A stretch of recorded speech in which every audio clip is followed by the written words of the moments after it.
We on. You ready?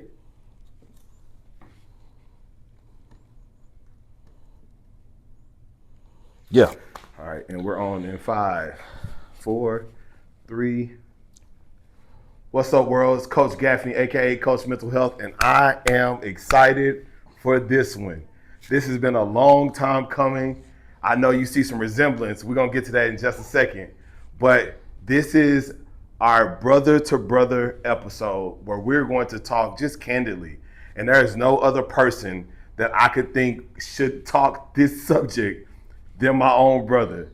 Man, what's up, What's AG? up, bro? What's up? What's going on, world? This is Avery Gaffney, also known as AG Speaks.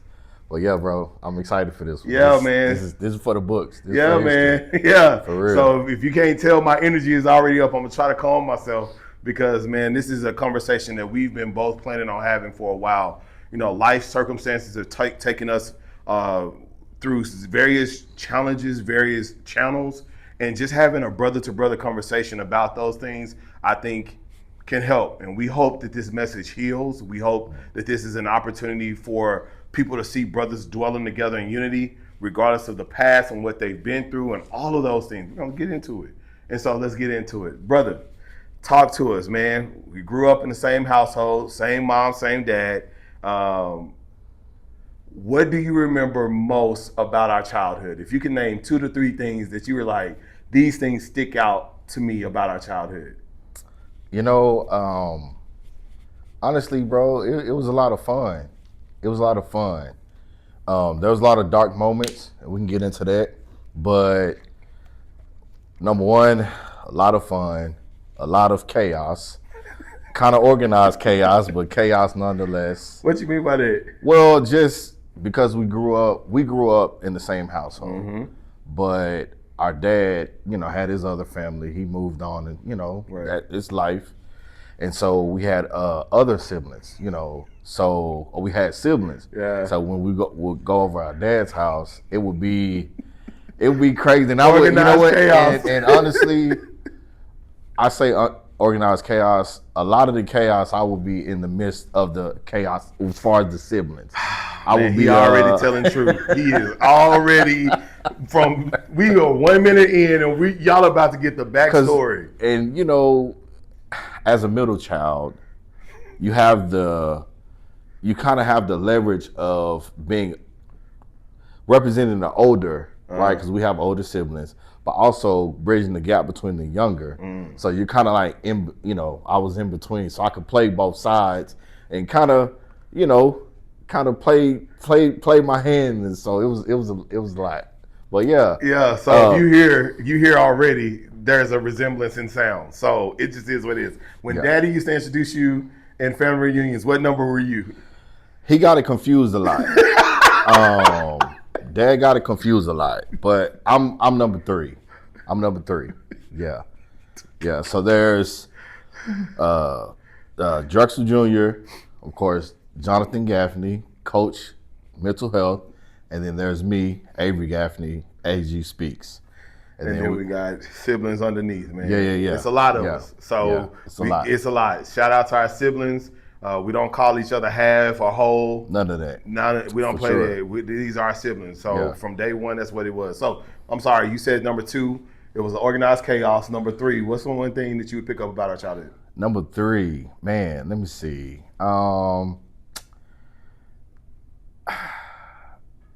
It's hard to put a number 3.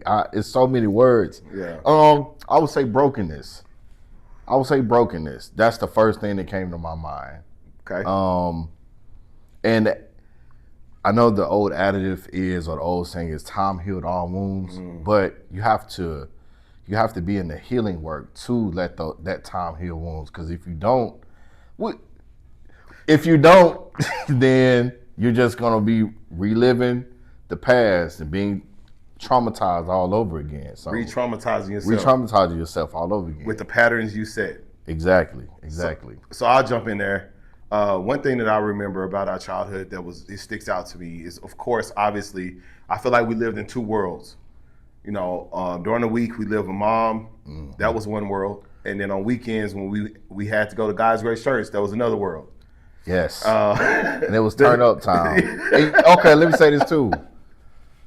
Yeah, because at mom's house it was quiet, So and unless me and just my say brother, it. Say it. yeah, Yeah, John. me and John, unless me and John was, we had our moments of chaos at the house. Excuse me. We had our moments, but going to Dad's house, it was very chaotic. Yeah. The second thing I Go ahead. remember is the transientness that we went through. What does that mean? Just how much we moved. Like we moved Yeah. several spots Yes. as children. We went to several different elementary schools as children. And so I remember us staying with multiple people for whatever reason and all of those good things. Just in general, that's something that sticks out to me. I remember from 0 to 6th grade being around nothing but black people, it felt like all the time. At church, at home, reunions, all of that. And then it got different in middle school for me, where it flipped, and I was in culture shock. That was a life-changing moment for me. The other thing that I would say about our childhood that is tough to remember is the adverse childhood experiences that we had. Yeah. Because it made it and shaped us into who we are in our various paths and how we have taken that healing journey, possibly different, but toward the same goal of healing. And so I think those are 2 things or 3 things that I think stick out. Let's jump into that. So first off, this is not a bash session of our parents. All parents, I'm a parent, my brother's a parent, and we do the absolute best we know how to do. Yep. So in us talking about this next session of our conversation, it's not a bad session of our parents. I think before we jump that way, and I'll alley-oop you on this one. One thing that I remember or I give credit to my parents for is giving me a heart for people. Our mom is a registered nurse, did nursing for 30 plus years before she had to retire. Shout out, mama. Our dad's pastor.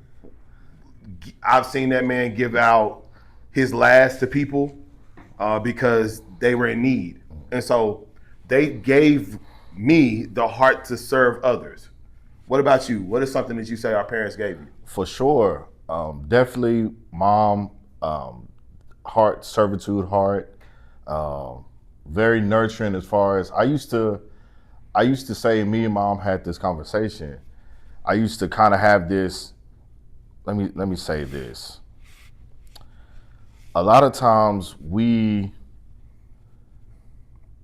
remember stuff differently growing up, and then when we remember stuff differently as an adult. But when we really think about it, we were like, well, dang, my mom did do that. So for example, with healing work and counseling and stuff like that, I always told myself, I used to kind of have this thing where our mom wasn't nurturing, but she wasn't nurturing to what I would see as nurturing, what I would have wanted, the hugs and the, kisses and, whatever you see on TV and stuff like that. But when I really think about it, she was nurturing in her way, which was nursing.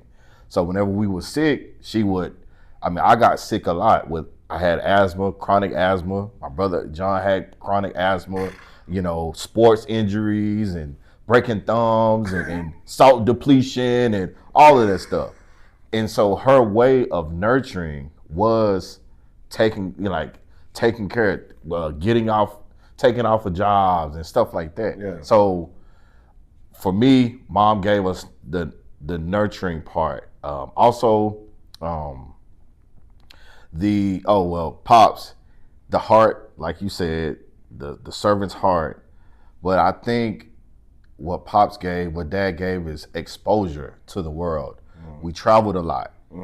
He would pack us, all his kids, nieces, nephews, people from Get off me. kids from the neighborhood. It don't matter. Literally, he would pack us up 15. He kept a 15 passenger van. Deep. He still got one right now. Deep. In 2025, Deep. he still got one. And pack us up 25 deep. Whatever variation of that van is, he packed us up in that van.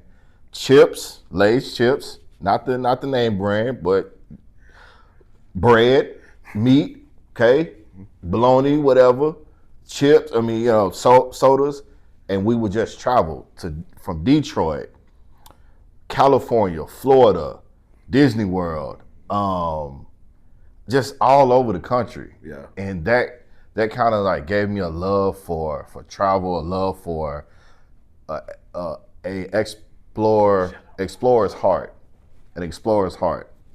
So I would say those two things. And also, on the religious side, both of our parents are worshipers. I would see my mom at Ambassadors of Christ. Shout out to former Pastor Spellman, Chris Spellman, current Pastor Regina. Shout out to y'all. But at Ambassadors, I seen my mom pour out her heart, and because she was going through a lot, and like most parents do, right?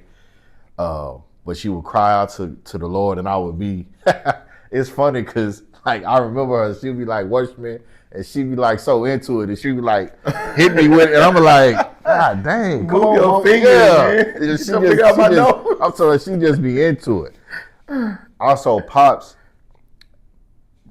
he would pray for us, and of course, he being a pastor, he would pray for us and have his sermons, and when he don't have a sermon, he'll have a rap session. Anyway, it was just our childhood was. It was so unique, John. Our childhood was so unique. Yeah. So I know I kind of went on. No, you good, bro.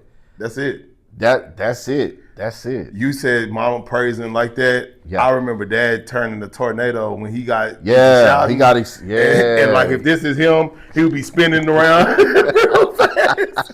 And I just remember. Like, bro, first off, man, you too big to be moving like that. But he could move, He could move, bro. Bro was so athletic to be. He could move. It's crazy. I thought that was the wildest thing to me growing up. Yeah. So, let's get into it, man. So, we had the privilege to have both parents in our lives. Not necessarily in the home together, but they were there seasonally, in situations, things of that sort. But we also were raised by broken people. Mm-hmm. And brokenness begets brokenness unless you heal. Yeah.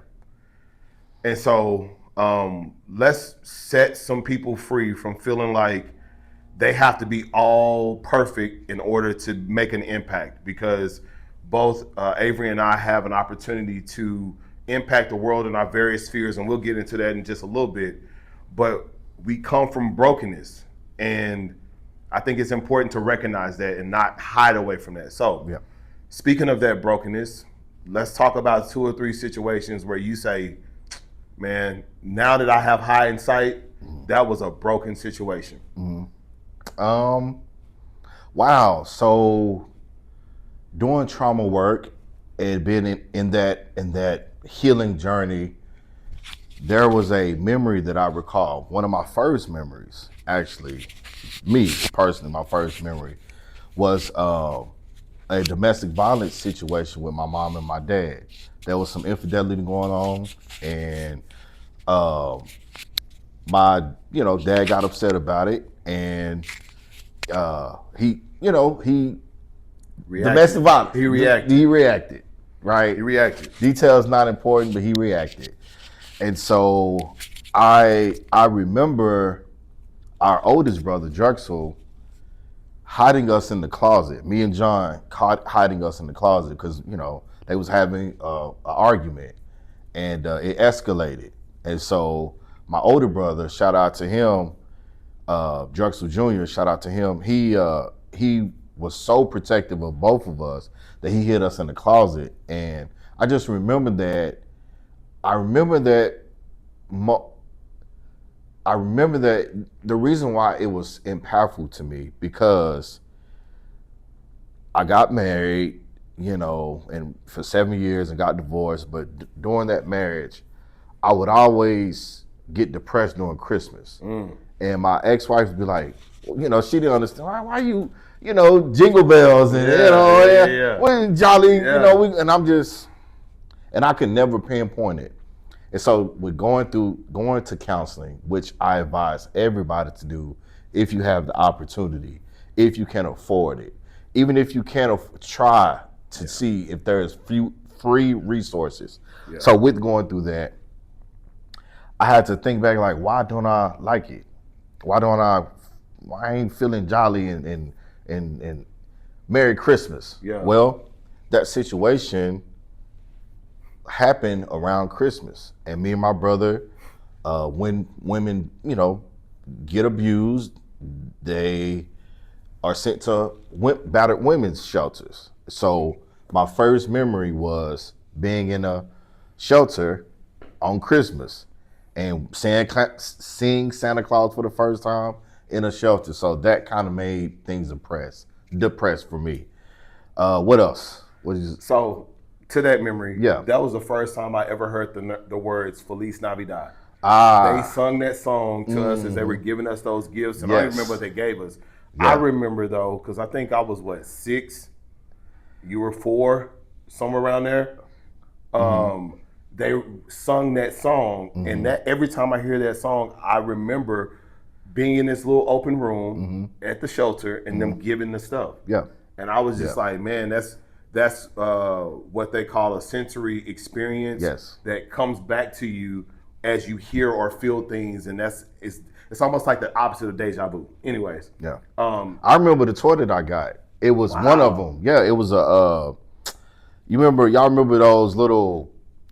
It was like a hoop, but it was in water. You press the button and the water, it'll go in the. I remember that. Yeah. Shout out to you people who work in social services. Yeah. Because here we are 30 years later talking about something that someone gave us. Don't remember a face, don't remember a name, but the fact that you impacted some kids that were in a very hurting situation at the time for sure is incredible. For sure. So give me another one that you say is a memory that you can recognize as brokenness now. Yeah, definitely. We got to get into it. Trigger warning, trigger warning, trigger warning.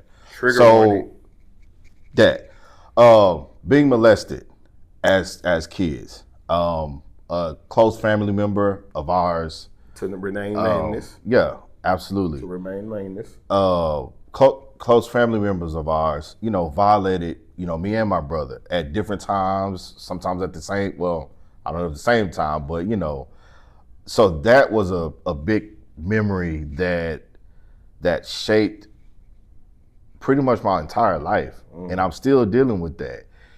I would say one thing is I grew up from that. I grew up being afraid of women, and that fear turned into hate. And we can get into it, but I expressed that hate not towards my mom, but to my ex-wife. And it just all of that, but it was stemmed in fear. And the fears that you don't deal with will turn into bitterness, will turn into animosity, and will turn into hate. I guarantee you. So with being molested as a kid, as a boy, that's very confusing growing up, because now, you're having these situations with a close family member, but then you're like, I don't know, I may want to do that again. I may want to try that again. And then, you see other girls in the neighborhood and you sneaking, or I'm sneaking in the back of the house, trying to do things that you were seeing, that you were exposed to. That I was exposed to. Yeah. That I was exposed to. So, I was very, very hypersexual. I can even remember Uncle Gary, shout out to him, a God rest his soul. He would have, and I'm going to tell it because he's no longer here with us, but Uncle Gary was a ladies' man. Point blank, period. Period. Point blank, period. A cha-cha-cha. Cha-cha-cha. Shout out, miss you, baby. Man, love you, bro, for real. So he would have these Jet magazines, right? Ebony, or the Jet and the Ebony, the little ones, right? Coffee table like this, but full of them. So, I'm like 6'5", I would take out the beauty of the week. I would like cut it out, and I would like post it on my wall, right? And I had about at least 10 of these things, women. But as a 5-year-old, that's not okay. Yeah, bro. I have a 6-year-old, and I can only imagine her having motorcycle muscle man. I would lose my mind. But I think our mom thought it was cute for a minute, but eventually, like, okay, boy, you're not about to I would look at them and go to sleep. That would help me looking at those pictures would help me go to sleep. So, but after a while, we can't do that. Yeah. I think first off, thank you for being candid about that. For sure. Because that's a part of it. Yeah. I think for me, whereas you became hypersexualized, I became very protective of girlfriends. I was a monogamous relationship person, and I don't remember, having a phase. But the ones that I was with, I remember feeling like I gotta hold on to these because that's what I was shown. I was shown that that's how you're supposed to. When you're introduced to something out of context early, you have the proclivity to mislabel things, to misunderstand things. So I remember jealousy being something I had to fight through a lot because I feel like I was slightly old enough to understand boy-girl relationship. And so I very specifically remember a memory of seeing that person with another significant other and being really jealous. And I'm not supposed to be. Right. Yeah. But how do I handle what I'm feeling? So then as I started dating in relationships, I had to work to understand what that was and what that misplacement was. So I think you have to be very careful when you're talking about this ideal of molestation and people who come from hard places and experience of sexual abuse. I think it's really important to say, hey, first off, get help. Second off, we need to stop protecting family members that are doing that to people. For sure. We need to start calling it out and getting help for them as well. Men and women. Say that again. Because men and women, because we usually talk about the creepy uncle, but we don't talk about the auntie that's always filling up on the little boy because he done played football and he in the weight room and stuff like that. Predators, there's not a gender specific on that. Yeah. So we really need to look at that and understand that. Especially in certain communities. Yeah. So don't just, we kind of already got the creepy uncle, we got that narrative and they need to be exposed to. Very much so. But the females in the family, the women in the family, the girls in the family, the cousins in the family with the sleepovers and doing all this old weird stuff. We need to check that as well.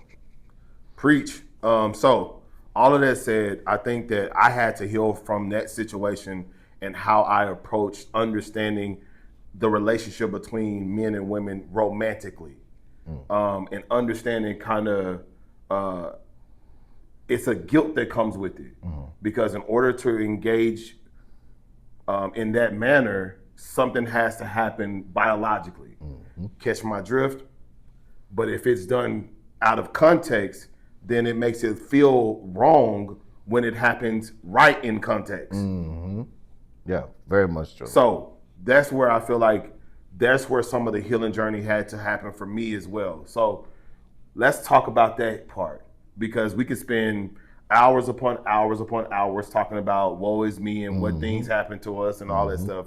And none of that is really the point of it. The point is to say it so we can name it, call it out, and then say, what have we had to do in order to heal from it? So let's start. Where did your healing journey start? Not only to just overcome that situation, but all the adverse childhood experiences we had. Where did it start? First off, where did the awareness start? Let me ask that. Where did the awareness start? I would honestly say my marriage, my former marriage. I use this analogy, and y'all can take it because it's gonna help people. But I always say that marriage is like, you know how you get your 2 rings and your I do's and all that stuff. But really, when you meet your significant other, it's like the both of y'all are unrefined pieces of gold. And getting into the marriage is like going into the fire to make pure gold. So when you're in the marriage and you're having your different personality coming out, and because marriage is going to expose it, being connected to someone on a long-term basis where it's not boyfriend and girlfriend, it's not you have the option of running. No, you have insurance, houses, cars, stuff like that. They are in your life. In your face. In a real way. That exposes a lot. So when you have trauma, your trauma is going to speak. It's going to speak very loud. So my healing journey definitely started with my ex-wife, her and I rubbing, because of her trauma and my trauma, and her calling my BS out and me calling her BS out. And it's just that grinding and grinding. So I had to be like, no, dude. She literally held up a mirror like, without the excuses, without all of that, this is how you are. And you can I had the choice to either accept it and work on it and fix it as a human being, or continue to not be self-aware and not be self-actualized. Yeah. So I had to make that choice, and towards the end of the marriage, that's where the self-awareness came from. Like, Avery, this is you, dude. This is you. You're narcissistic. Stuff, boy. You're a malignant narcissist. Bro. You're vindictive. Bro. You're what else? Vindictive. You're antagonistic. Bro. And you have to change. Bro. Because nobody's going to like you like that. Bro. Nobody's going to like you. Bro. So that's where it started for me. Because we share this in common, we're both empaths. I say that the journey started, I would say fairly early for me. I would say middle school. And the reason why is because I always question things. I always reflect on things. I get quiet and I start to look and I observe a room, and I'm always questioning why is the room moving that way? And so in the process of doing that, I remember seeing relationships that inspired me. Shout out to my coaches, because at the time in the season of my life where I didn't see it at home, I had coaches that had the relationships that I was like, wait a second, how are they showing up like that? And why are they loving on each other? And why, like, I know this one particular coach and his wife, they have 4 kids, and all 4 of them jokers used to come to every game. I used to see her pack the car, the snack, everything. And it was just like, what is that? And so I started recognizing the subtle differences between my lived experiences and others' lived experiences, and started chasing and kind of piecing together. It's kind of like a kid who does a vision board, but mentally. I started kind of piecing together from other experiences, like, I want that, and I want that, and I want to experience that, and I want some of this. I want family gatherings. I want it to be peace at my house. I want it to be. Yeah. And so I started building that mentally in middle school, starting through high school, still going through my drama, still trying to go through testosterone floods in adolescence, but still trying to remember this is what I want. And I didn't have a way of expressing it. I just knew that that's what I wanted. I remember my mom telling us one time, we were driving home, and we had just heard a message about Jesus coming back. And I was like, I don't want Jesus to come back because I want my family. I want to be a husband and a father. I'm 10 years old, bro. Wow. But I truly, truly desired that, man. And I desired it because of what we saw in our transientness, in our whatever situation. So that's where it started for me. Let me follow that question up for you. Dope. What are some things that you have put into practice? What are some ahas that have happened over for you over the last 10 years where you like, oh, I need to do work. And what has been the work? The ahas. There's been several. Talk about them. There's been several. Like I said, the aha moment was. I'll give you this one. So with trauma and growing up like that, and there's a lot of personal trauma, that me and John both experienced, but that creates a Superman complex in your mind where you think it's okay. It's okay for a 6-year-old to put on a cape and fly around and think he's Superman and bossing everybody around. 4, 6, that's okay because that's normal. It's child development appropriate. Child development appropriate. But the thing is when you don't have somebody to say, okay, adolescent Avery, you're not really Superman. You actually need to do this, that, and the other. Okay, 16-year-old Avery, you're not Superman. You have to do this, that, and the other. So without being protected and without having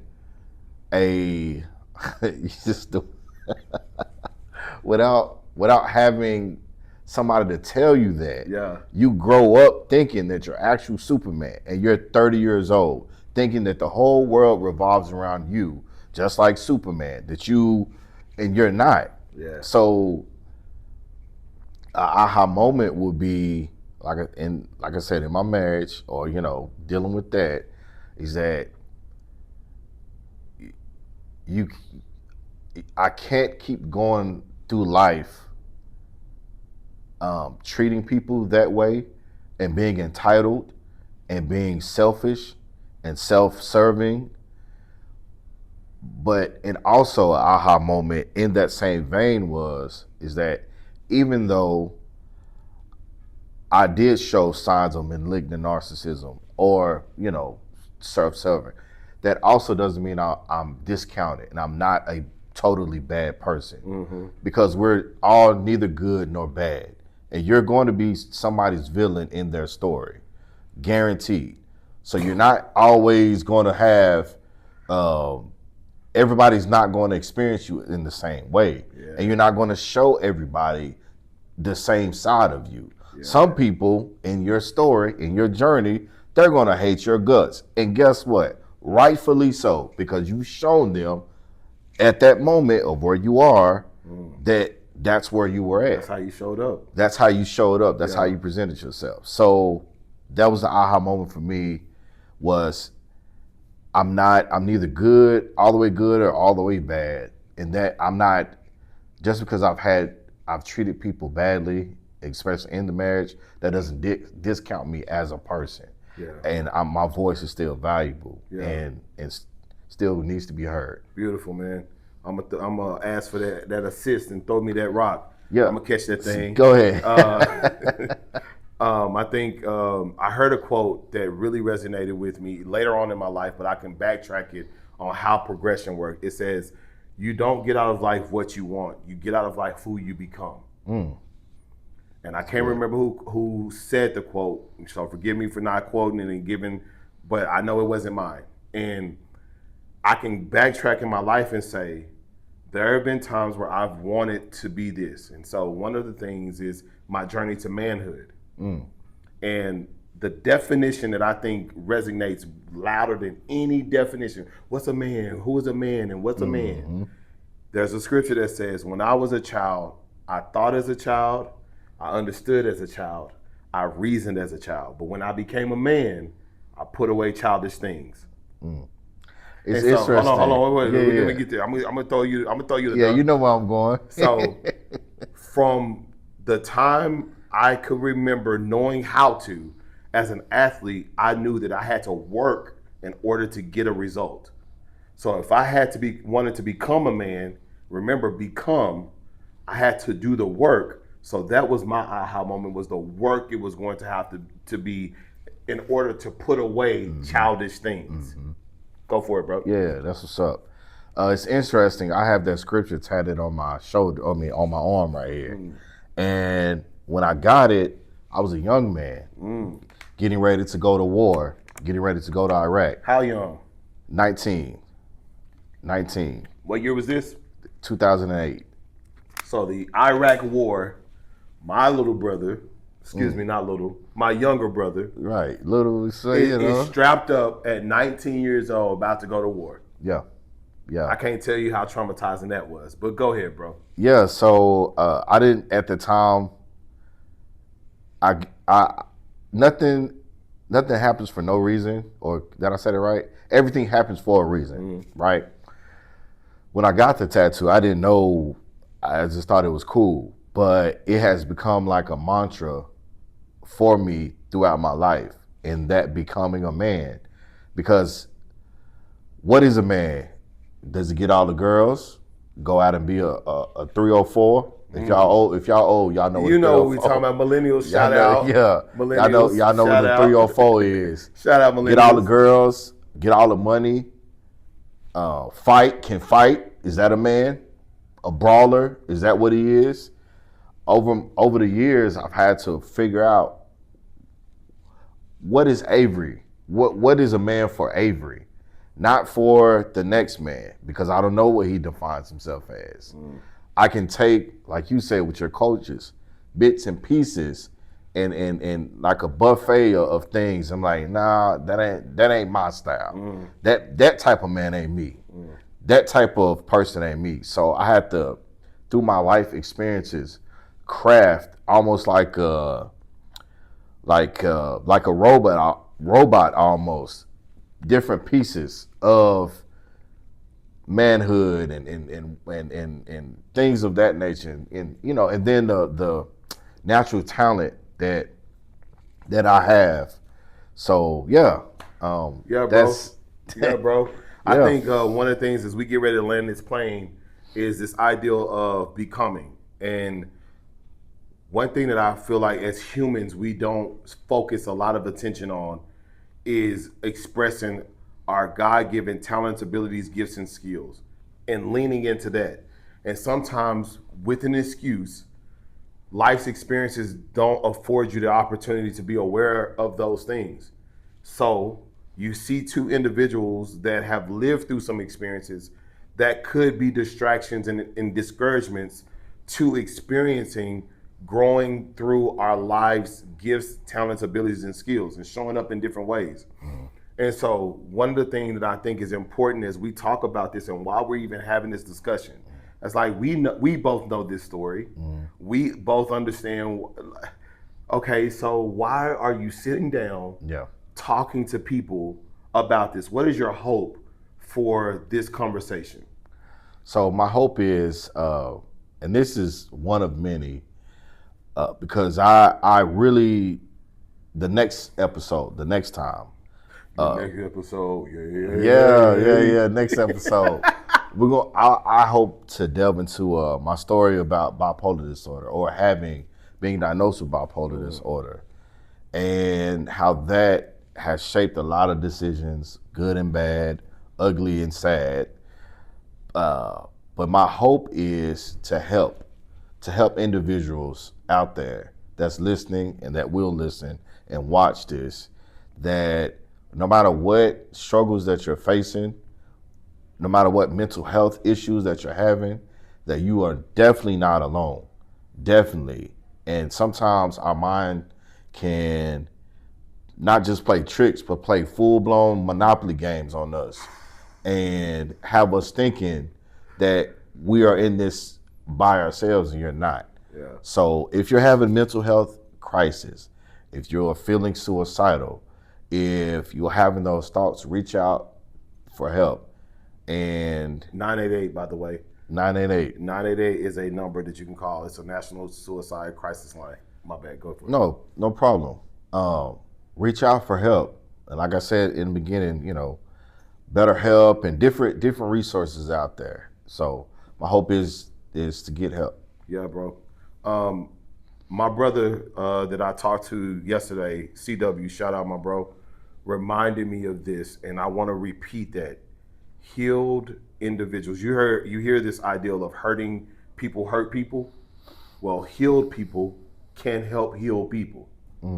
And so walking through a journey of healing, which is a journey, it's a choice. You have to make the choice to walk through that journey, because not walking through the journey has the way of perpetuating the cycle. Yeah. And it shows itself. Trauma begets trauma unless someone is bold enough to stop that in its tracks and say, no, that's not the life example I'm going to live. I'm going to choose to walk a different journey. And that path to healing is work.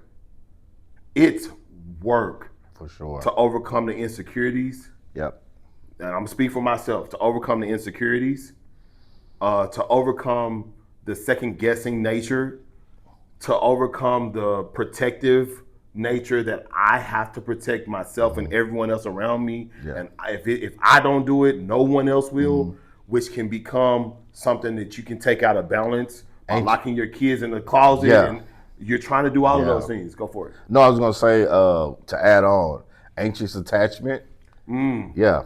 Anxious attachment. Definitely holding on, squeezing to relate onto relationships too tight, and kind of like because you don't want to let go because you're afraid that if you let go, then almost like a child with a balloon, where you want to hold on too tight, but all of those things I think have been a part of the journeys, and everybody's journey is going to look different. We can get into the nuances of those journeys. I think this is a great introduction conversation. For sure. But to the point of, if you are experiencing healing in areas, why not share that healing journey with others so that they can say, wow, I know for me, some of the reason why I'm doing this now is because I've had students that I've taught 10, 15 years ago who are now in their early 20s, mid 20s, that are coming up to me like, Coach, I need some of that life experience that you've been talking about when we were in class. And it's like, what? But they need it. So why not be the person who's bold enough to say on camera, I was a male who was sexually abused by a female. And here's the journey that I've taken to overcome, to work through, to walk through that. For sure. Why not say, I was a person who came from brokenness, from a broken home, but not with me. I am going to set the journey different for my kids and my family. And not everybody is perfect, because on the journey, you're going to have detours. You're going to have pitfalls. You're going to come across a lion, tiger, bear. Oh, my. Yeah, for sure. Or you might be the lion, tiger, and bear. Either one. All of that to say. So we hope that the conversation we're having is going to heal. It's going to give perspective. It's going to be able to say, you know what? I can resonate with that. Last remarks, bro, before we have to wrap this thing up. 30 seconds. What would you want to leave the people with as it relates to anything that's resource related, or just last remarks that you just want to wrap the conversation with? Last remarks. I'll just reiterate, like I said, get help. I actually have a Facebook group called Bold Bipolar. I think it's Bold Bipolar Disorder. I just started it. And speaking on kind of the piggyback on what you were saying, John, just being bold to tell your story, being self-aware enough to understand that you have a voice, and to not be afraid to use that voice for good, not to necessarily bash those who hurt you and stuff like that, because now we're still dealing with that trauma spilling out. But being bold enough to say, this is what I've been through. Honestly, this is what I've been through. It happened, but you know what? Today is the day that I'm going to be a better person, and I'm going to teach my children and the generation that's following after me to not let this happen to them, and be an advocate and a voice for change as far as what your fear is and your journey is. Yeah, bro. Shout out to all of those people on social media who are using social media for positive, like we're doing and trying to. Shout out to all of those people who journeys they are allowing to be told so that it can help others. Shout out to those people who are calling out the predators in the family. Shout out to the people who are saying, my parents lived their life this way, but I am bold enough to say, I don't want to beget more trauma. Mm-hmm. Shout out to all those people. So I hope that this builds the community of support for men specifically. I see a lot of sisters out here really changing it and really being forthcoming with it. And so I hope that the situation that we are talking about is just a starting point to be able to have more conversation. Again, bro, I'm so thankful that you've had a conversation to talk to me, bro. Thank you, man. Yes, sir. Give me some love, bro. Oh, yeah. Whoa. Get out there. Good shit. That was nice, man. Yeah, bro. Yeah. You got AG Speez, Coach Gaffney. We here. We just having real conversation. God bless you guys. We're going to continue this. Cool.